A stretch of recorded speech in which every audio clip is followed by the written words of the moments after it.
নমস্কার। নকশি খাতায় আপনাদের সব্বাইকে স্বাগত। কেমন আছেন সকলে? আশা করি শান্তিতে আছেন, সুস্থ আছেন। আজ যে গল্পটি পড়ে শোনাচ্ছি তার নাম জাল। লেখা শ্রদ্ধেয় সাহিত্যিক শ্রী নরেন্দ্রনাথ মিত্র। ফুলশয্যার রাত্রে মঞ্জুলা তার স্বামীর কাছে নিজের অপরাধ স্বীকার করল।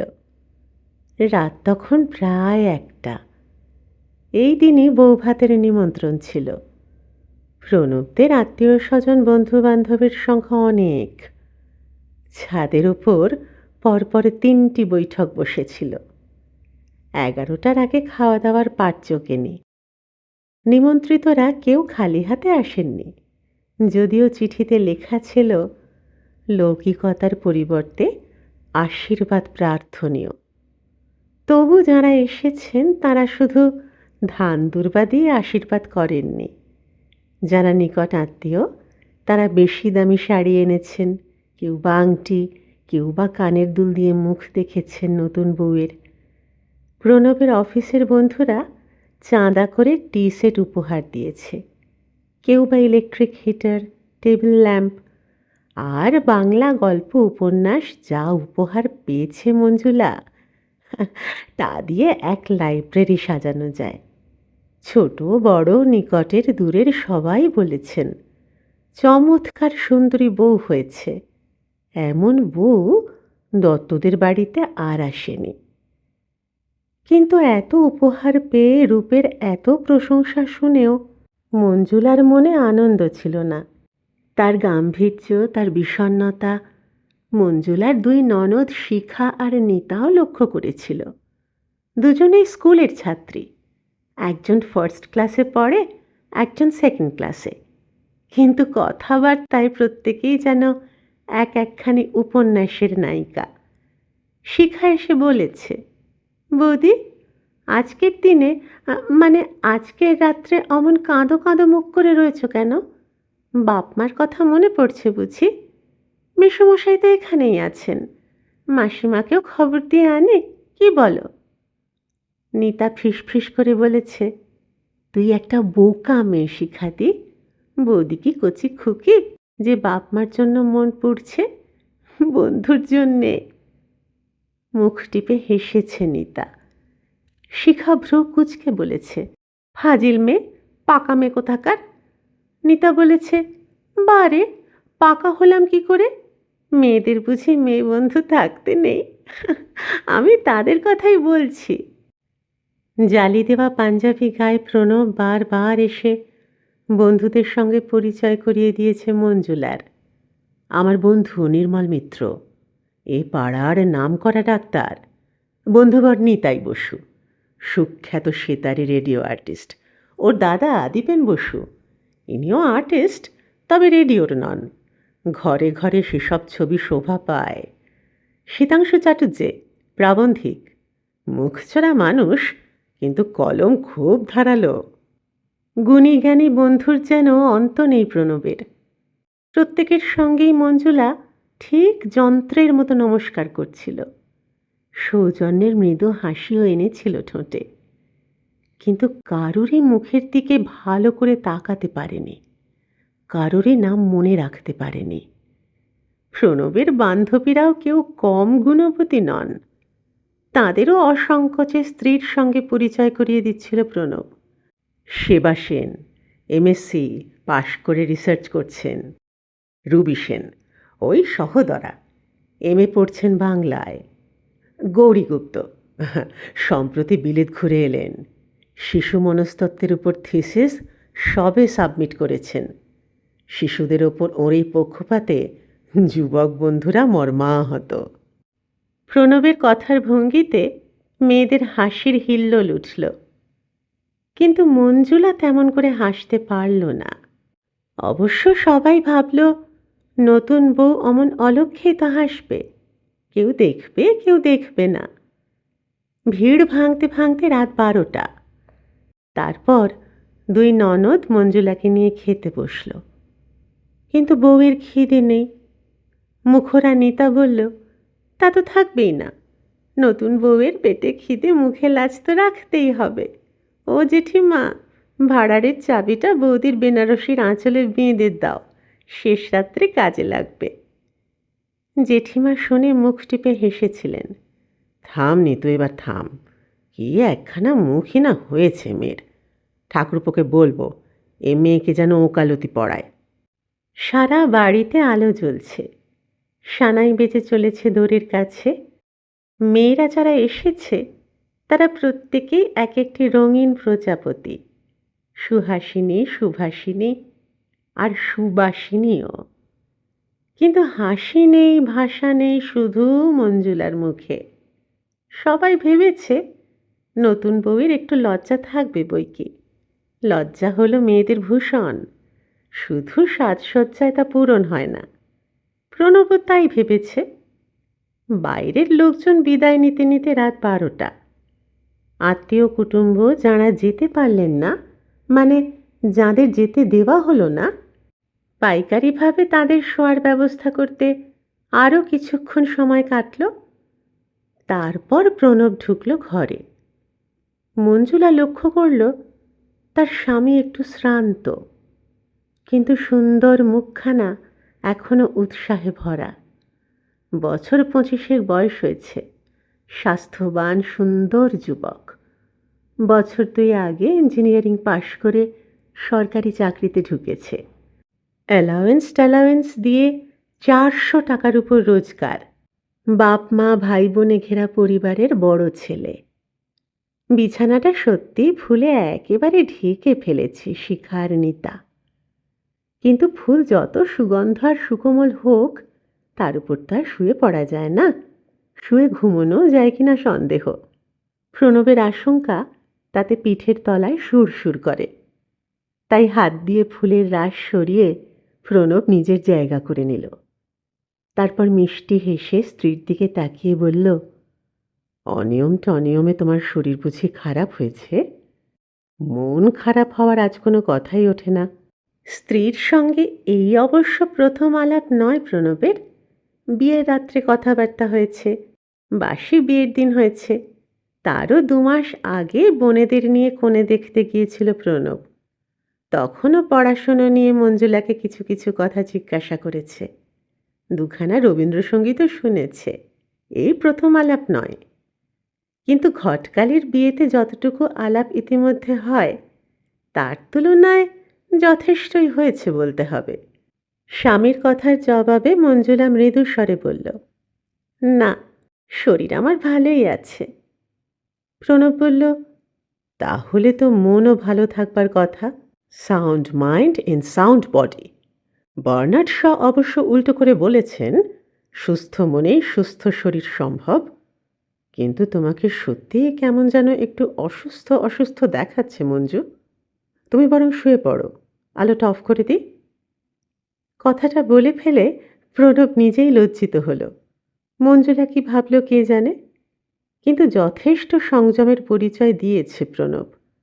বিয়ের রাত্রে এক বিছানায় শুয়ে সে স্ত্রীর হাতখানি পর্যন্ত ধরেনি। অবশ্য বিয়ের আসরে পুরোহিতের মন্ত্র পড়তে পড়তে যেটুকু ধরতে হয়েছিল সেটুকু বাদে। সেই এক রাত আর এই 2 দিন ধরে যখন সময় সুযোগ পেয়েছে মঞ্জুর সঙ্গে কথা বলেছে প্রণব। সেসব কথার সরস, কিন্তু আদি রসাত্মক নয়। তাই মঞ্জুলা হঠাৎ কিছু ভাবতে পারবে না। কথা বলতে এসে লুকিয়ে লুকিয়ে মাঝে মাঝে স্ত্রীকে দেখেছে প্রণব। বউয়ের চেহারা যে দেখবার মতো সে সবাই বলেছে। মাজা গৌর রং, তন্নি সুঠাম দেহ। ব্যারাকপুরে গরিব স্কুল মাস্টারের ঘরে এমন মেয়ে যে মিলবে কেউ আশা করেনি। শুধু রূপই নয়, স্বভাবের কমনীয়তাও আছে মঞ্জুর মধ্যে। প্রণবের বাবা একেই বলেছেন লক্ষ্মীশ্রী। সুশ্রী বলে নয়, এই অসামান্য শ্রী আছে বলেই প্রণবের মতো সচ্ছল শিক্ষিত পরিবারে মঞ্জুলা গৃহলক্ষ্মী হয়ে আসতে পেরেছে। প্রণব তাই দ্বিতীয়বার অসংকোচে বলল, আলোটা নিভিয়ে দি, তুমি শুয়ে পড়ো মঞ্জু। কিন্তু মঞ্জুলা তাড়াতাড়ি বাধা দিয়ে বলল, না না, নিবিও না, থাক। স্ত্রীর ব্যস্ততা দেখে প্রণব অবাক হলো একটু। বলল, কি ব্যাপার? মঞ্জুলা মুখ নিচু করে বলল, তোমার সঙ্গে আমার একটা কথা আছে। প্রণব হেসে বলল, মাত্র একটা কথা? আমার যে ১০০ কথাতেও ফুরোবে না, কিন্তু তার জন্যে আলোর দরকার কি? মঞ্জুলা বলল, আলো ছাড়া সে কথা বলতে আমার ভয় হয়। প্রণব বলল, সে কি? মঞ্জুলা বলল, "আ- আমি একটা বড় অপরাধ করেছি। ভেবেছিলাম আগেই তোমাকে বলবো, কিন্তু বলতে গিয়ে পারিনি। উম, না বলেও কিছুতে শান্তি পাচ্ছি নে।" প্রণবের বুকের ভিতরটা কেঁপে উঠল। এসব ঘটনা তো নভেল নাটকে ঘটে বলে সে শুনেছে, কিন্তু বাস্তব জীবনেও, বিশেষ করে তার জীবনে এ ঘটনা ঘটল? একটু সময় নিল প্রণব। সে আধুনিক ছেলে, কিন্তু সংস্কার তো প্রাচীন। চেষ্টা করে নিজের সংকীর্ণতাকে জয় করল। তারপর একটু কাষ্ঠ হেসে বলল, বলো, তোমার যা বলবার আছে। স্বামীর মুখের দিকে একবার তাকালো মঞ্জুলা, তারপর মুখ নিচু করে বলল, আমি তোমার সঙ্গে প্রতারণা করেছি। প্রণব হঠাৎ রূঢ় কণ্ঠে বলল, আমি কাঠখোট্টা ইঞ্জিনিয়ার মানুষ, ভনিতা ভালোবাসি নে মঞ্জুলা। সংক্ষেপে সত্যি কথাটা যদি বলতে পারো বলো, না বলতে পারো বলো না। উঠে গিয়ে লাইটার জেলে সিগারেট ধরালো প্রণব। এর আগের দিন স্ত্রীর অনুমতি চেয়েছিল, আজ আর তা চাইবার দরকার বোধ হলো না। ফিরে এসে বিছানায় না বসে চেয়ারে বসল। তারপর মঞ্জুলার দিকে খানিকটা ধোঁয়া ছেড়ে দিয়ে বলল, বলো। মঞ্জুলা বলল, আমি জানি তুমি রাগ করবে, তোমার বিশ্বাস আর ভালোবাসা হারাবো। মঞ্জু, ফের। এবার প্রণবের গলায় বেশ একটু ধমকের সুর ফুটে উঠল। মঞ্জুলা তাড়াতাড়ি বলল, না না, বলছি, আমি এক্ষুনি বলছি। দেখো, আমি আইএ পাশ করতে পারিনি। সে কি? তোমার মার্কশিট পর্যন্ত আমরা দেখলাম, ফার্স্ট ডিভিশনে পাশ করেছ, লজিকে লেটার। মঞ্জুলা বলল, সে আরেক মঞ্জুলা, তার নামও মঞ্জুলা নাগ, আমাদের ক্লাসে পড়তো। আমি ফেল করে যাওয়ায় তার মার্কশিট এনে তোমাদের দেখানো হয়েছিল। প্রণব একটুকাল চুপ করে থেকে বলল, এমন অন্যায় কাজ কেন করতে গেলে মঞ্জু? মঞ্জুলা কাঁদো কাঁদো হয়ে বলল, না হলে যে এ সম্বন্ধ ভেঙে যেত, তোমরা আর এগোতে না। প্রণব চুপ করে রইল। মঞ্জুলা বলতে লাগলো, তোমার জেঠিমা বললেন, বোনেরা বলল, মেয়ের সবই ভালো, কিন্তু লেখাপড়ায় বড় কম। বিয়ে পাশ মেয়ে ছাড়া আমরা বউ করব না ভেবেছি। ছেলেরও তাই মত। এমএ পাশ, ল পড়ছে এমন মেয়ের সঙ্গেও সম্বন্ধ এসেছে, কিন্তু দেখতে তেমন ভালো নয় বলে আমরা এগোইনি। প্রণব বলল, সে কথা ঠিক। তারপর একটু লজ্জিত হয়ে চুপ করে রইল। মঞ্জুলা বলল, আমার মাসিমা সে কথা শুনে বললেন, আমাদের মেয়ে আইএ তো এবার পাশ করবেই, তারপর ২ বছর বাদেই তো বিয়ে। তারপর যদি দরকার হয় আপনারা এমএ পড়াবেন, ল পড়াবেন, আমাদের কিছুতেই আপত্তি নেই। আপনাদের আর সব দেখে যখন পছন্দ হয়েছে। তোমার জেঠিমা বললেন, হ্যাঁ তা হয়েছে। এমন সুলক্ষণা, ঘরের কাজকর্ম আর গান বাজনা জানা মেয়ে আমরা এর আগে দেখিনি। আইএটা কিন্তু ফার্স্ট ডিভিশনে পাশ করা চাই, নইলে কলকাতায় ভালো কলেজে নেবে না। আমার মাসিমা বললেন, সে তো নিশ্চয়ই করবে। মঞ্জুলা থামল। প্রণব বলল, তারপর? তারপর রেজাল্ট বেরোলো। দেখা গেল মঞ্জুলা পাশ করেনি। খোঁজ নিয়ে জানা গেল ২ সাবজেক্টে ফেল, কম্পার্টমেন্টাল পর্যন্ত পায়নি। মঞ্জুলার বাবা রাগে দুঃখে হায় হায় করতে লাগলেন। এমন ভালো সম্বন্ধ হাতছাড়া হয়ে গেল। এমন সম্বন্ধ কি আর পাবো? পণের দাবি নেই, যৌতুকের দাবি নেই, কত ভালো মানুষ ওরা। হতভাগা মেয়ে ফেল করে সব নষ্ট করলো। মঞ্জুলার মাও গালে হাত দিয়ে রইলেন। মঞ্জুর মাসি অত সহজে ছাড়লেন না। ভারী চালাক চতুর মেয়ে, উকিলের স্ত্রী। সবাই বলে আসল উকিল মঞ্জুর মাসি, মেসোমশাই মুহুরি মাত্র। মঞ্জুর এই রাঙামাসির কথা তার বাবা কিছুতেই ফেলতে পারেন না। মঞ্জুলা নামে যে আরেকটি মেয়ে আছে, আর সে যে ফেল মঞ্জুলার বন্ধু, তা তিনি জানতেন। মঞ্জুর মাসি বললেন, যা, ওর মার্কশিটটা দুদিনের জন্য চেয়ে নিয়ে আয়। মঞ্জুর বাবা আপত্তি করতে লাগলেন, না না, এ বড় অন্যায়। মঞ্জুর মাসি ধমক দিয়ে বললেন, রাখুন জামাইবাবু, অন্যায় না ঘোড়ার ডিম। প্রণয় আর রনে, অন্যায় বলে কিছু নেই। আমি আমার ভাবি বেয়াই মশাইয়ের প্রেমে পড়ে গেছি। কী রকম গণেশ ঠাকুরটির মতো চেহারা, যত বড় টাক তত বড় ভুঁড়ি। বিয়েটা হয়ে যাক, তারপর রসিয়ে রসিয়ে এমন করে বলবো যে বেয়াই মশাই আর কথাটি বলতে পারবেন না। তবু সবাইয়ের মন খুঁত খুঁত করতে লাগলো, জাল জুয়ো চুরি করে মেয়ের বিয়ে দেওয়া ঠিক হবে কি না। এ তো রঙ্গরসিকতা নয়, সারা জীবনের ব্যাপার। মাসি বললেন, তাহলে থাক। কিন্তু এ কথায় মঞ্জুর মন সায় দিল না। এতদিন যাঁরা তাকে দেখতে এসেছেন, তাদের মধ্যে কেউ প্রণবের মতো নয়। এমন শিক্ষিত মার্জিত সুদর্শন ভদ্রলোক যুবককে সেই প্রথম দেখল। ফেল করলে যে জীবনে এমন সর্বনাশ হবে, তা কি সে কোনো দিন ভেবেছিল? তাহলে কি সে আরও 3 গুণ বেশি পড়তো না? এরপর লুকিয়ে লুকিয়ে মঞ্জুলাই গেল সেই মঞ্জুলার কাছে। সে ফেল করা মঞ্জুলার বন্ধু। সে বলেছিল, তুই ফেল করায় আমার পাশের অর্ধেক আনন্দ নষ্ট হয়ে গেছে। তবু মঞ্জুর এই প্রস্তাবে সে প্রথমে রাজি হয়নি।